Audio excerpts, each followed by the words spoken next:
রাখবি, এটা আপনি মিষ্টি মিষ্টি খাবে হেভি লাগবে, ওইটা খারাপ মানে ওটা খারাপ না শরীর পক্ষে, ঘরে গেলে খাবে যদি বলবে যেটা নেশা হয় ওটা করলে ওটা শরীরে বহুত ক্ষতি করে, ওটা অ্যালকোহলের ব্যাপার নেই।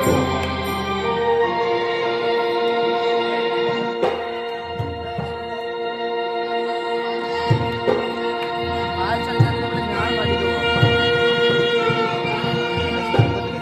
হ্যাঁ আমার কত চাপ জানে তাই না বলে পাল মারা। হ্যাঁ হ্যাঁ সেকেন্ড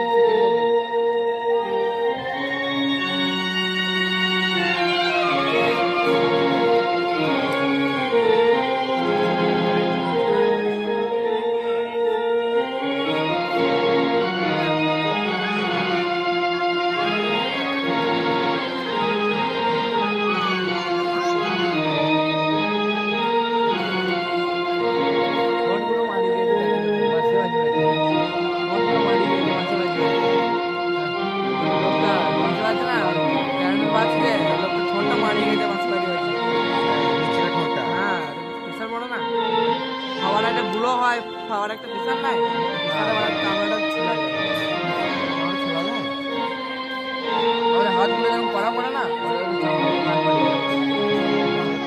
বাজায় নিয়ে যাবে, না বাজালে করা পড়ে, কাজ করবি মাঠে কি দরকার নেই যাতে করা পড়ে। হ্যাঁ শুরু হচ্ছে কই দাম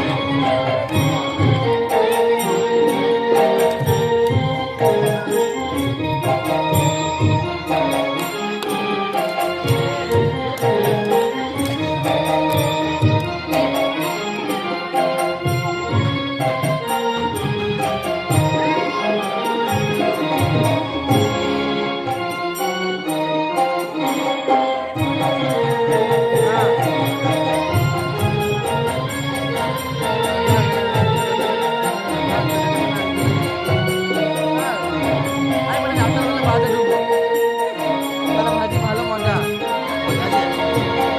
রাত্রেবেলা ক্লাস শিখে তারপরে ক্লাস শিখানো হয়, কমার্শিয়ালও হয়, মাংস সব হয়, এই এবার কি বলতে তোলা মনে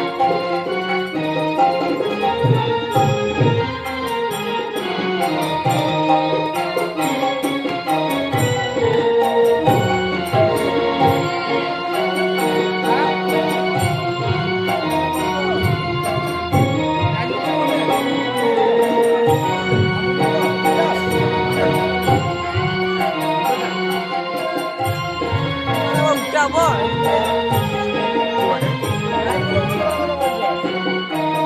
লাইটগুলো বন্ধ করার কথা বলছে। হ্যাঁ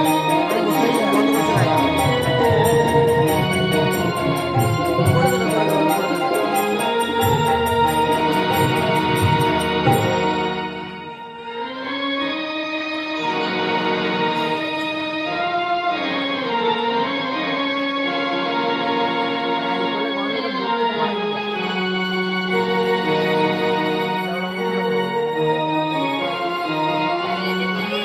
সত্যি চিত্র খাস না এমনি বল আবার কি আমার আজ এত গরিব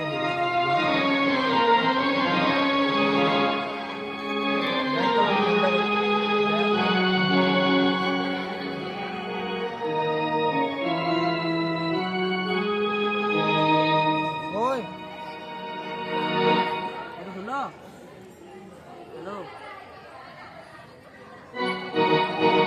হ্যালো শুনো,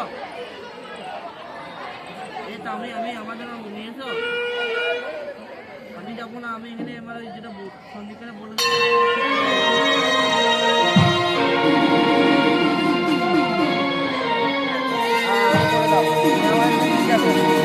বলবে তোমরা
নমস্কার। পরম পুরুষ ঠাকুর শ্রী রামকৃষ্ণের পাদপদ্মে প্রণাম। জয় বাবা অনাথেশ্বরের আশীর্বাদ মাথায় নিয়ে বাবা লোকনাথকে স্মরণ করুন। রামকাটা জগদীশচন্দ্র ঘোষকে প্রণাম জানাই। উপস্থিত নাট্যকর্মী ও আগত ছবি যাত্রা বলে দর্শকবৃন্দ কলাঝুড়ি বিনয় বাদল দিনের সঙ্গে পক্ষ থেকে আগামী ১৬ নববর্ষে প্রীতি শুভেচ্ছা ও ভালোবাসা জানিয়ে শুরু করছি এই মুহূর্তের পালা প্রযোজনা গোধূলি লগ্নে সিঁদুর চুরি। রচনা কিংবদন্তি পালাগার মঞ্জিল ব্যানার্জি। প্রযোজনা কলাঝুড়ি বিনয় বাদল দিনের সঙ্গে করা নাটক নির্দেশনা পবিত্র কোনার পথিক শিক্ষক ও আমাদের সকলের পরিচিত উৎপল সেনাপতি। আমার সঙ্গে মাতা তরুণ দত্ত, তিরুদা, কল্যাণ মাধবর, মাতা পিঠু, রতন ও শঙ্কর। আরো ভেবে উঠলাম মহালক্ষ্মী ছাত্র গৌতম পরিচালনায় কলাঝুড়ি সকল গ্রামবাসী। শুরু করছি আপনাদের সকলের সহযোগিতা ও আশীর্বাদ মাথায় নিয়ে এই মুহূর্তের পালা প্রযোজনা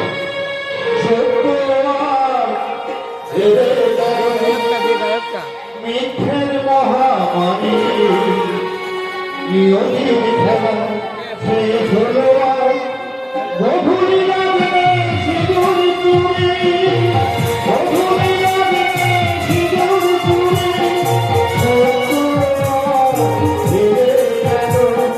মিথ্যের মহামারী নিয়তির খেলা হয়ে গেল।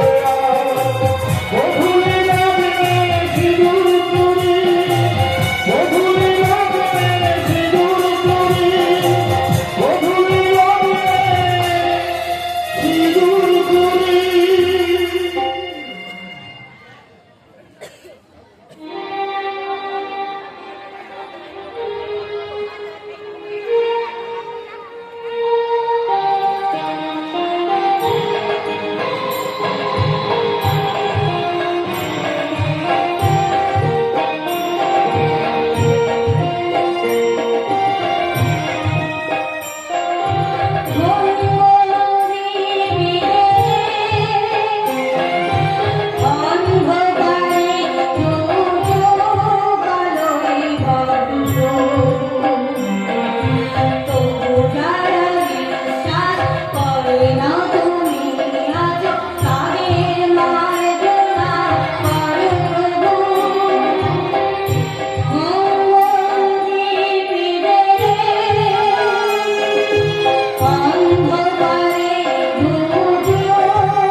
চুরি হয়ে গেছে, চুরি হয়ে গেছে।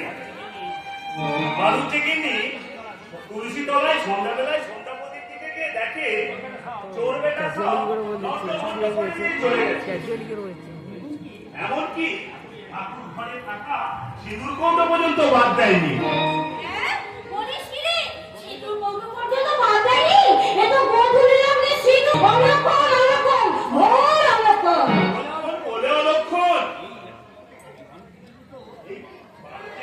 কপাল চাপড়াচ্ছে আর গায়ে মানুষ তো সব আশেপাশেই ছিল, রাত হতো তেমন হয়নি, তা সবাই গায়ে চোরটা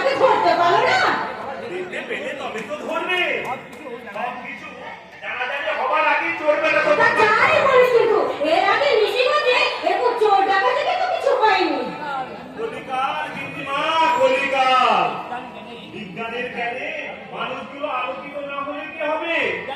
বিজ্ঞান কিন্তু যুগটাকেই পাল্টে দিয়েছে। ইন্দিমা কলকাতার পরিবর্তে ক্যাডবেরি দিয়ে ঠাকুর পুজো হয়।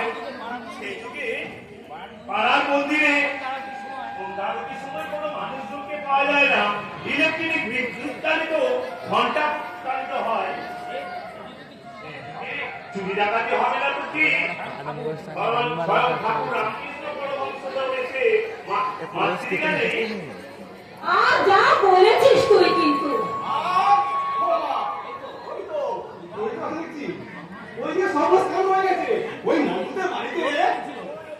চোর পড়েছিল।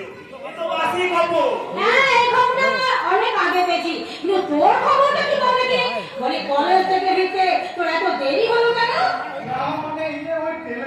হ্যাঁ রোজই তোর ট্রেন লেট আছে তাই না? বলি কত দিন যাচ্ছে তোর ট্রেনের আরো দেরি করে মানে লেট করে বাড়ি ফিরছে। তা হ্যাঁ রে আজ সকালবেলায় তোর জামা কাপড় কাচতে গিয়ে তোর প্যান্টের পকেটে আমি একটা সিগারেট পেয়েছি। বলি ব্যাপারটা কি? লেখাপড়া শিখে তোর কত উন্নতি হয়েছে তা আমি বলতে পারবো না কিন্তু অবনতি যে হচ্ছে তার টেরটা আমি ভালো করেই পাচ্ছি। আসলে মা কোনো অজুহাত আমি শুনতে চাই না। এই খবরটা যদি তোর দিদির কানে যায় তাহলে কি দিদি ধরা পড়ে আমাদের ঘাট একদম করো না। ওই ওই ওই এক জায়গাটি সবাই জব্দ। একমাত্র আমি ছাড়া বাবা। কি আমার তুমি মদ খেয়েছো? হ্যাঁ খেয়েছি নিজের পয়সায় খেয়েছি। তোর এই হারামজাদিটার পয়সা নয়। কি বললে? কতভাবে কথা বলো তুমি? বলি যাকে তুমি হারামজাদি বলে গালাগাল দিচ্ছ সে তোমার ঔরজাত সন্তান, তোমার বড় মেয়ে সিধু। আরে মানে না, ওর মুখ দেখতে আমার ঘেন্না কি হয়। বললে? ঘেন্না হয়? হ্যাঁ ঘেন্না হয়। যখন প্রত্যুষ আমার কোলে তোমার কারখানা বন্ধ হয়ে যায় অমাবস্যার অন্ধকার নেমে ওই সংসারে ঢুকে তখন কিন্তু ওই সিঁদুর মাধ্যমিক পরীক্ষা দিচ্ছে সেই কিন্তু তখন এই সংসারের হাল ধরেছিল। তোমার আমার মুখে অন্ন জুগিয়েছে, এই প্রত্যুষের পড়াশোনা জুগিয়েছে আর তুমি ওর কাছে আরাম জাতি বলে গালাগাল দিচ্ছ। ছি, ছি, ছি, ছি। বাবা ওই সৎ মেয়েটার প্রতি দরদ দেখি তোমার একদম হ্যাঁ উঠছে তোমার মতো অসৎ স্বামীর চেয়ে ওই রকম সৎ মেয়ে আমার কাছে অনেক ভালো।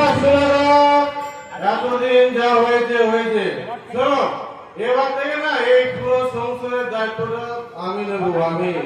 লটারিতে টাকা পেয়েছেন নাকি কথা বল? আরে না রে হারামজাদা, রোজগার করেছি রোজগার। আর সুলাদা না এই টাকাগুলো তুমি ধরো। টাকা ওরে এই টাকা তোমার সৎ পথে রোজগার করো তোমার হাতে টাকাগুলো রং কালো নয় তো। সুলাদা বললাম তো এগুলো সব রোজগার করেছি। এখন থেকে না তুমি ওই হারামজাদিদের পয়সায় খেতে হবে না। খোকা শোন, তুই এবার থেকে পড়াশোনার খরচাটা না তুই বাবার কাছ থেকে নিবি, বাবার কাছে। এখন থেকে না আমি এখন মোটো টাকা পয়সা মোটো টাকা রোজগারের পথটা না খুব ভালো করে পেয়ে গেছি। সেই পথটা সৎ পথে তো তোমার হাতে টাকাগুলো রং সত্যি পবিত্র। মা টাকার আবার রং হয় নাকি? টাকা অলস টাকা। আমি কখন করে ভাবছি একটা দামি ফোন কিনবো আর সেই ফোন দিয়ে ফেসবুক হোয়াটসঅ্যাপ করবো। দিদিকে বলেছিলাম কিন্তু বাজে খরচা করবে না বলে এড়িয়ে গেছিল। ফোনটা আমার কিনেই যায়নি। তোর দিদি কিন্তু পুলিশের চাকরি করে যেটা পায় তাই দুই সংসার চালায়। কারো কাছে হাত পেতে ভিক্ষে সে নেয় না, ঘুষও সে নেয় না। খোকা চিন্তা করি না, খোকা চিন্তা করি না। তোর ওই ফোনটা কি নাম বললি? ফোনটা ও হ্যাঁ তোর আইফোনটা তোর বাবা তোকে কিনে দেবে। তোর বাবা এখন থেকে না তুই ওই দিদির কাছে আর হাত পাবি না, ঠিক আছে? এখনো কিন্তু আমি আমার প্রশ্নের উত্তর পাইনি। বলো ওই টাকাগুলো তুমি কিভাবে রোজগার করেছো বলো। যতক্ষণ আমি আমার প্রশ্নের উত্তর পাচ্ছি ততক্ষণ তো তোমার রোজগার পয়সায় আমি জলগ্রহণ করব। আম খাচ্ছ খাও, কোনো গান শুনে কি লাভ? কি লাভ? আর কয়েকটা দিন পর তো তোমার ওই সব মেয়েটার বিয়ে হয়ে যাচ্ছে। হ্যাঁ, অবশ্য বিয়েটা তুমি ঠিক করেছো, কিন্তু ওর বিয়ের পর তো চাকরির টাকা এ বাড়িতে ঢুকবে না। তখন তখন তুমি কি করবে? হ্যাঁ? কি করবে? না খেয়ে বলবো, উপবাস করে থাকবো, তোমার কোনো অসৎ পথে আমি পা দেবো না। আরে, ও হরি, ওই আগামী 12ই বৈশাখ বিকেল 5টা 20 মিনিটে আমার সিঁদুরকে আশীর্বাদ করতে আসছে পাঁচের বাবা। আলুই পয়সা মানে তো সামনে মঙ্গলবার। ঠিক আছে গিন্নিমা, আমাদের হাতে তার সময় নেই। কাল সকাল থেকেই তোর্য শুরু করে দিতে হবে। দিদিমণির আশীর্বাদ বলে কথা, আমাদের দিদিমণির আশীর্বাদ বলে কথা। আমি বলছিলাম কি, কাল সিঁদুরের সামনে আমি তাকে আশীর্বাদ করতে আসছি, তাহলে তুমি সামনে তুমি একটু ভদ্রভাবে থেকো, ওনাদের সামনে তুমি জানো। আরে ঠিক আছে ঠিক আছে, সেদিন না হয় আমি বাড়ি ফিরবো না। কি বলছো তুমি? তুমি ঠিকই শুনেছো সোনা। তুমি বাড়ি থাকবে না? এই যে বাইরে থাকে না, আমাকে তোর ওই হারামজাদিটাকে আশীর্বাদ করতে হবে। আর জানো, আমি আমার এই হাতটা দিয়ে না তোর ওই হারামজাদিটাকে আশীর্বাদ করতে পারি। এ বাড়ি থেকে বিদায় হয় না, ততই ভালো, ততই ভালো। কি বলিস রে বোকা? ততই ভালো। বাবা, আমি তুমি নেই সামনে। এই কথাগুলো বলতে পারে তুমি মানুষ নও, এত অমানুষ। আমি কোনো মানুষকে বিয়ে করিনি, এত অমানুষকে বিয়ে করছি যার মধ্যে দয়া মায়া মনুষ্যত্ব বলে কিচ্ছু নেই। আচ্ছা মা, কাছে সব থেকে মেন জিনিস বাসু ওকে বসিয়ে বাবা দিদিকে একদম খুশি করো। বসিয়ে রেখে আমরা এখানে ঘুরাইবো। ওসব প্রশ্ন এতদিন তুলে কি লাভ? ও আছে আছে তার কারণ আছে। আজ সেই প্রশ্নটা একটা ভারী পাথর চাপ আছে, সময় হলেই সেটা সরে যাবে। যে নিজের সন্তানকে বলা যায় না? এখনই শুধু ভগবানের কাছে প্রার্থনা কর ওই মেয়েটা যেন একটু শান্তিতে থাকতে পারে। এতদিন সে শুধু নিজেকে নিঃশেষ করে এই সংসারে যাত্রা করে নিজেকে পিছিয়ে দিয়েছে, কিন্তু আজ তার পাওয়ার সময় একটু স্বামীর সুখ, শ্বশুরের পিছের সুখ, সংসারের সুখ, ও কথা বল। সেই সুখ থেকে তুমি আমার সিঁদুরকে যেন বঞ্চিত করো না ঠাকুর। ওই শান্তির সুখ থেকে আমার সিঁদুরকে তুমি বঞ্চিত করো না, বঞ্চিত করো না ঠাকুর, বঞ্চিত করো না। বন্ধ করবো, কোনটা? বন্ধ করে চালু করবো। দাঁড়া এখন নয়, দাঁড়া, পজ নয়, একবারে বন্ধ না, পজ করে দেবো না, পজ করে দেবো। চালু করা একবারে একবারে চলবে।